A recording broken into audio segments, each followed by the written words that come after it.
Alright, what's up, VC? Been a few days. So, yeah, I was at Walmart the other day, and, wait, cheers. I'm all excited. And I don't go to Walmart to get records. I go to Walmart to get a couple things I need sometimes, and I'll obviously scope the vinyl selection. I think that's how Walmart's probably getting the most of us. I don't think people are really going out of their way to support Walmart for vinyl. Now, there could be, I'm sure there's some people that are going there like, oh shit, I know they're gonna have something. Sorry there, coffee clear your throat. Which, all right, I was on the lookout for the Stone Temple Pilots, which I was able to find. So there was a couple times, it was a couple, going there for something I needed, and I knew I was gonna go look at some records. But other than that, I'm not going there just to buy vinyl. So when I was in there the other night, like popping, through, and they had a few good things, but at the very end of they had the No More Tears, and I was like, gosh damn it, they had it for a pretty good deal. It is a gatefold. It is a double LP. And I know this is the reissue for 2021 that they came out into the 30th anniversary. Let me turn down the music I got going on. Getting a little more intense than I wanted. And so, supposedly, the story goes, the first pressing of this album sounds horrible. I never heard a pressing, but people who have it in the vinyl community talk about it, and they're always like, oh my gosh, it does not sound that good, but it's better than nothing. So they're stoked to have that. And that old copy was worth quite a bit, I'm pretty sure. So then when they came out with the box set, a lot of people got the box set just so they could get this album, because they hadn't came out with a reissue of this, and the old one sounded like crap, and it was hard to get. So here we are with the reissue. I listened to it. Sounds really good. Super impressed with how good it sounds. First song I went to was No More Tears. That was one of the singles off the album that got released back in 91. And let's just get into this album right here. Was a game changer. Why? Well, it was a new guitar player in the game, and Ozzy was known for picking, he had Randy Rhoads. Once he set the bar that high, you had some big shoes to fill.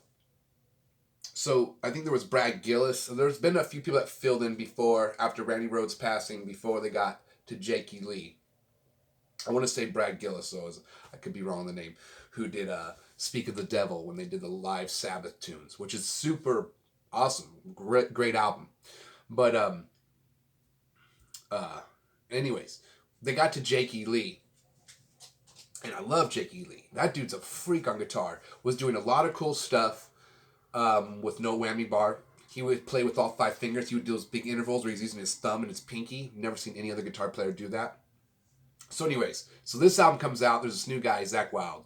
I was so young at the time that I really didn't know any of this history. I just knew Ozzy Osbourne hadn't had a record out for a while. So this comes out, and when No More Tears hit MTV, it was like, I thought the song's badass. It was really tuned lower.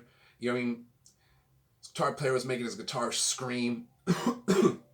Really type of his playing, I feel like resonated more with Jakey Lee style a little bit, but he still stayed true to a lot of the Randy Rhoads, the vibe, and a few of the signature licks here. But this was a game changer, and just listening to it now, because I haven't really listened to the album in such a long time, besides hearing it on the radio sometimes, the songs. It sounds a lot like the recording of this album, very 80s sounding. Like at the time it sounded so new school, but hearing it now, it still sounded very much like The Ultimate Sin or Bark at the Moon, in my opinion. A little bit thicker, tuned lower on some of the songs, but overall, they stayed, did a good job of staying true to the Ozzy sound while still being kind of new school. The cool thing about this album too is every instrument is really in your face on the volume mix, which sometimes because Ozzy's like heavy metal, you can put him there, but he's almost more of rock vibe, do you know what I mean? So he's not like playing super fast ever, but I fucking totally lost where I was gonna go with that. But anyways, that's gonna totally piss me off. We'll get back to that. But oh gosh, it was something about Jakey Lee and Zakk Wylde. Anyways, the tone on this album totally was a game changer.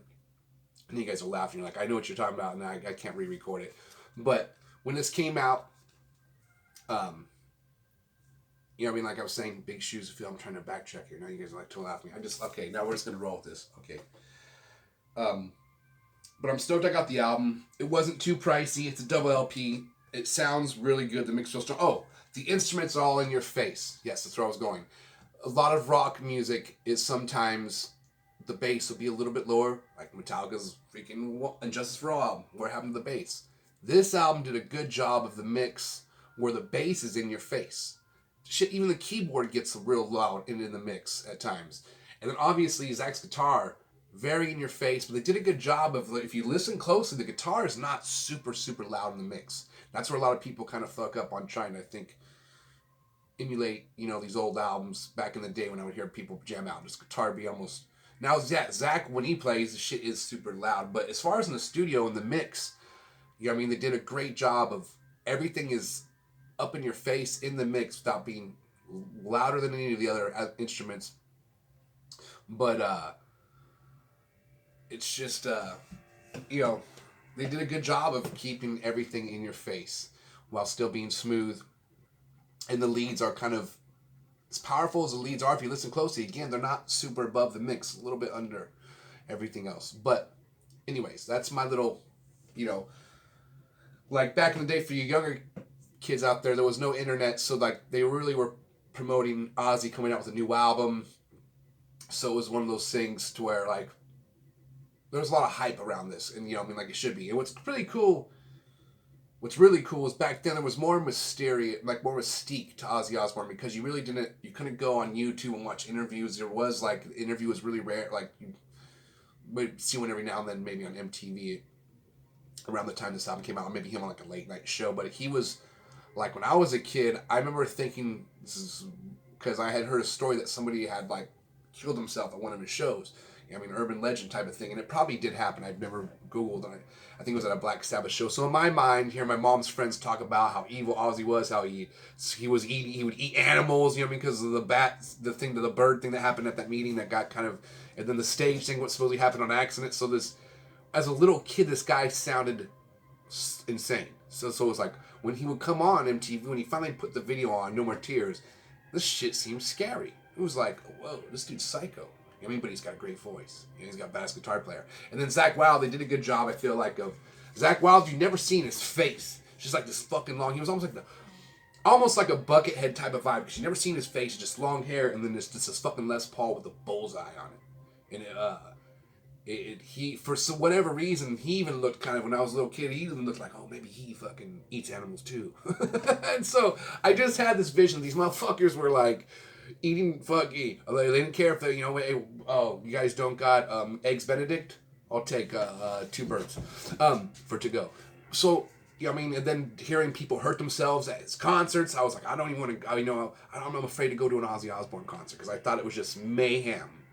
But that was all in my head, and because there was no internet to verify if it was really that crazy, which some of the stuff was true, but it seems like when you read more about how the tour was with Ozzy Osbourne and Sharon running the gang, it's total Spinal Tap. I mean, did you guys hear when they did the Diary of the Madman tour, how, I know some of you hardcore Ozzy fans already know the story, but they had like a small person dressed up like in some fucking, you know, like, what's it called? Anyways, like in a robe, a little fucking satanic dude, and like a Grim Reaper or whatever. And they had him throw meat at the crowd, I think. And they had this thing throwing meat at the crowd. Well, the crowd just started throwing the meat back, like pieces of like bologna or ham or whatever. So like fucking pieces of bologna were fucking hitting Randy Rhoads' neck, and you know what I mean, just like that seems so out of Spinal Tap right there. It's hilarious. And I think Spinal Tap shows something similar to that. Maybe they got the idea from that. No, I think Spinal Tap was before that. But either way, when you read that, you're like, the Osbourne doesn't seem too scary. And then when you watch, once you got to really see, like, what the hell? But anyways, back in the day, shit was a little bit crazier because there was no internet back then, and at least not for the public. But either way, super stoked to get this one. Trying to keep this a short episode. It's super rad. Like I said, it's got the double gatefold. Really cool picture on the inside right there. And let's see if you even see. Yeah, like I mean, it's all about Ozzy. You can see the other band members, but like I said, you don't see their faces.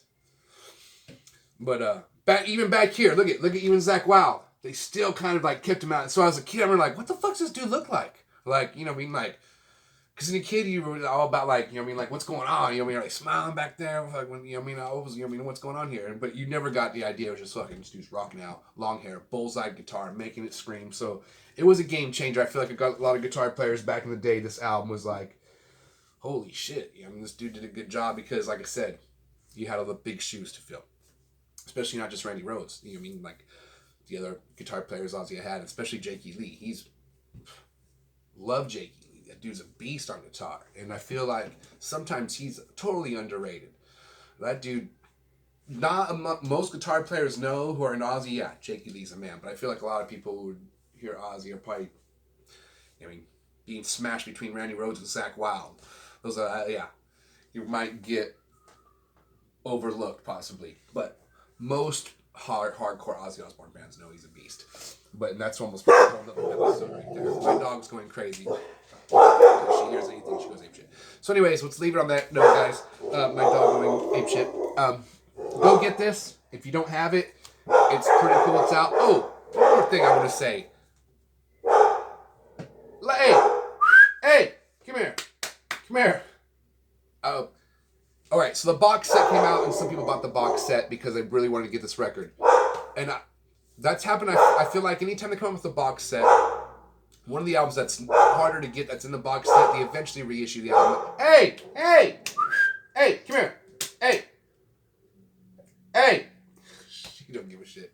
So I think sometimes if a box set comes out and has a couple records and then you don't have yet to complete your whole collection, you can't afford to get the whole, you're on the fence, I would say just wait, because this has happened a few times. So I feel like I've seen. So it's cool they came out with this.